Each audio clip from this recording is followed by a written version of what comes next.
अरे भाइयों, मेरे दोस्तों, कुछ करो यारो। अरे इस पढ़ाई के माहौल में दिमाग पागल हो रहा है यारो। हर तरफ फिजिक्स, केमिस्ट्री, बायो के सपने आते हैं आजकल। कब ये सब खत्म होगा पता नहीं। पढ़ाई कर कर के दिमाग घूम चुका है मेरा। अरे यारो, अरे मेरे बादशाह, कुछ सोचो यार, कुछ मौज मस्ती के लिए। नहीं तो तुम लोगों का तो पता नहीं यारो, लेकिन मैं तो पागल हो ही जाऊंगा इस सब में। बाहर निकालो भाई मुझे इस सब में से। It is crazy.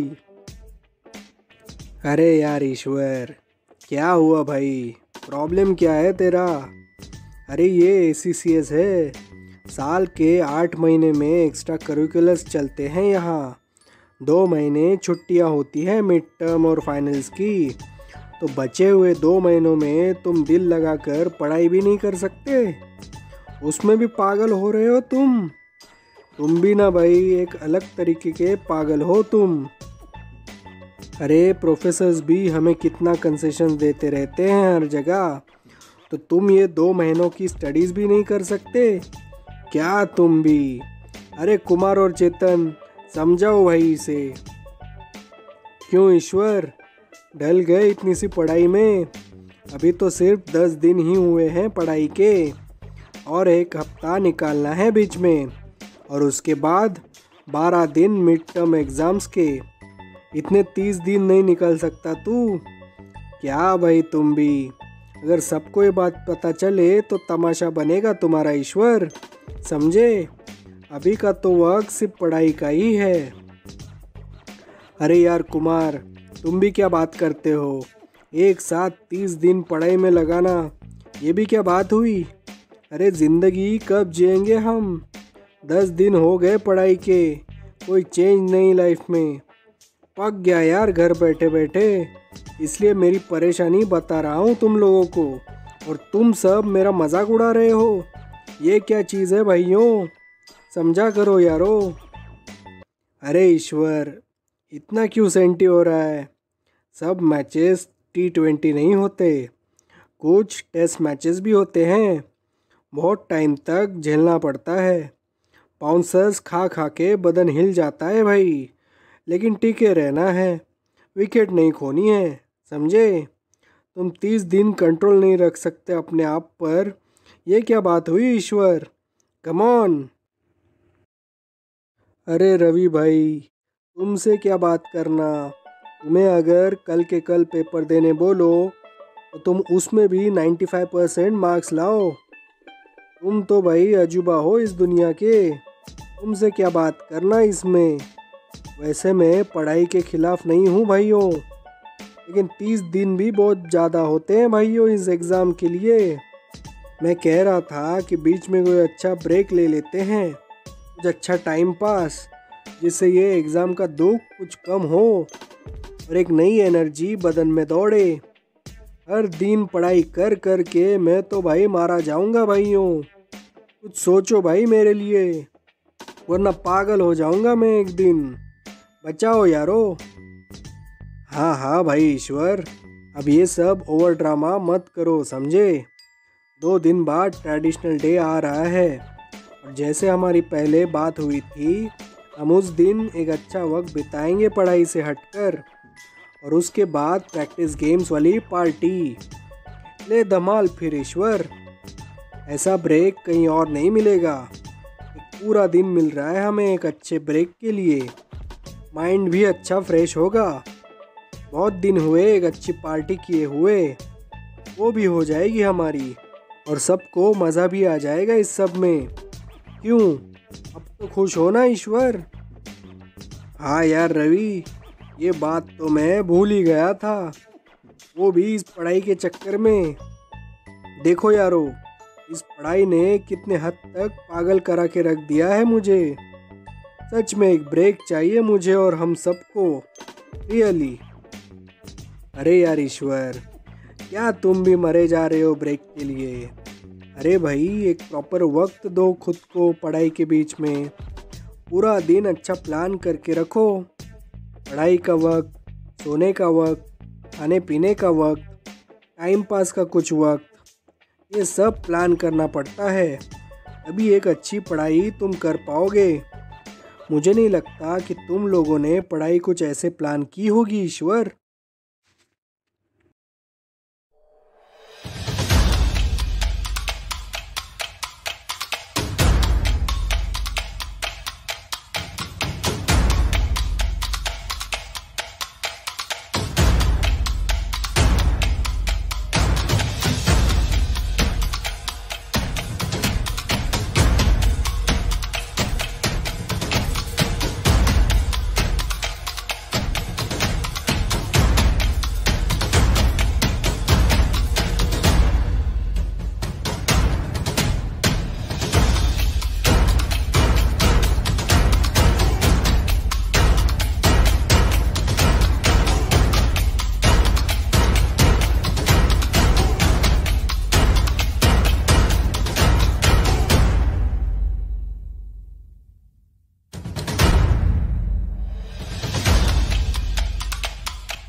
हाँ भाई चेतन, एक तू ही जो है जो पढ़ाई करने वाला। अरे तू तो सेकंड्स में खेलने वाला एक प्ले का एक्टर है। बादशाह है तू, बादशाह प्लेस का। इसलिए तुम्हें टाइम मैनेज करने का हुनर प्राप्त है। लेकिन भाई हम तो आम इंसान हैं भाई चेतन। हमें सब ये सब सज़ा है हम लोगों के लिए। इस शाहिद को देख, इसको देखकर कोई कह सकता है कि ये पढ़ाई के लिए बनाया गया है? अरे ये तो जाती है शाहिद और मेरे जैसे लोगों पर चेतन। हर किसी को हर हुनर नहीं होता, समझे? अरे यार ईश्वर, तुम भी ना भाई। रवि ने कहा ना 2 दिन के बाद ट्रेडिशनल डे का दिन आ रहा है, कर लेंगे मज़ा पूरे दिन। अरे भाई मिड टर्म्स के एग्ज़ाम टफ होते हैं, इसलिए तो हम सब पढ़ाई में इतने डूबे हुए हैं, वरना कौन हाथ लगाए पूरे साल इसमें। प्रोफेसर भी तो हमें कितनी छूट दे देते हैं इस सब में, ये तो सोचो। अरे कुमार, तुम्हारा क्या जाता है ये सब कहने को? तुम तो भाई रवि, एकता, माधुरी, कीर्ति जैसे लोगों के साथ हमेशा टॉप पर रहते हो पढ़ाई में। मुश्किल तो हमारी हो जाती है, ईश्वर और मेरे जैसे लोगों की। पढ़ाई से तो हमारा दूर दूर तक का कोई वास्ता नहीं है, फिर भी हम थोड़ा बहुत कुछ करने की कोशिश कर ही लेते हैं, वरना हमसे ये सब कहाँ भाई। पूरा दिन पढ़ाई करो, सोने जाओ तो वो अय्यर, पारुल, नफीसा के चेहरे सामने आ जाते हैं, वो भी उनकी पढ़ाई को लेकर। अरे भाई कितना कुछ सहेंगे यार हम, अगर हम भी तो इंसान हैं भाई। अरे भाई शाहिद चिल यार, हम सब परेशान हैं पढ़ाई को लेकर, इसलिए तो कह रहा हूँ कि ट्रेडिशनल डे की अच्छी प्लानिंग करो। पूरा दिन ऐसे बिताना है कि हमारा मज़ा दुगना हो और परेशानी बहुत कम। हमें कीर्ति, माधुरी और प्रीतम से भी मिलना होगा इस बारे में, ताकि अच्छी प्लानिंग हो सके हम सब की। मैं तो सोच रहा हूँ कि कुछ सिंपल बट अट्रैक्टिव अटायर ही रखेंगे हम, ताकि बाद में पार्टी के वक्त कुछ परेशानी ना हो हमें। और किस किस को बताना है ये भी डिसाइड करो, ताकि कोई भी छूट ना जाए बाद में। इस बात का ख्याल रखना होगा हमें। किस किस को बताना है मतलब? अरे हम 5 और 3 गर्ल्स, टोटल 8 लोग। और कौन? क्या कोई और आना चाहता है हमारे साथ रवि? तो मतलब तुम श्रीनिवास और अवधूत को नहीं गिन रहे हो इस सब में? और वो अरविंद? अरे भाई इन लोगों का कौन सोचेगा? ओए भाई रवि, तुम तुम पहले ये बताओ कि ये 3 कब से हमारे प्लान में आने लगे? अब तक तो हम 8 लोग थे, ये 3 और क्यों? वो तो हमसे बात भी नहीं करते, हमेशा कुछ ना कुछ टेंशन होता है हम में। हाँ ये बात ज़रूर है ईश्वर, लेकिन हमें कीर्ति और प्रीतम के बारे में तो सोचना होगा। We all know how Kirti likes Srinivas and same about Pritam and Avdhoot. Then how can we ignore those two? और फिर जहाँ वो अवधूत होता है वहाँ वो अरविंद भी तो होता ही है, इसलिए उसका भी नाम मैंने लिया। कभी तो हमें कीर्ति और प्रीतम के बारे में सोचना होगा भाइयों, वरना ऐसा ना हो कि उन्हें लगे कि हम सिर्फ हमारे अपने लोगों के मौज के बारे में ही सोचते रहते हैं हमेशा। क्यों, सही कहा ना मैंने? Are you serious Ravi? क्या तुम सच में उन तीनों के बारे में सोच सकते हो? आई मीन प्रैक्टिस गेम्स में वो अवधूत मेरी टीम में था, इसलिए एक कप्तान होने के लिए मैं उसे टॉलरेट कर रहा था Ravi. Otherwise I don't even want to see his bloody shitty face. We all know how much arrogant he is Ravi. वो तो अपने बाप का भी सगा नहीं है, तो उसे और उसके उस चमचे अरविंद को पार्टी के लिए पूछना एक बड़ी परेशानी होगी हम सब के लिए रवि, समझे? और रही बात उस श्रीनिवास की, तो वो हमारी बराबरी कब से करने लगा? वो तो उसका पास्ट इतना ख़राब है, मुझे नहीं लगता वो हमारे दोस्ती के भी काबिल है रवि।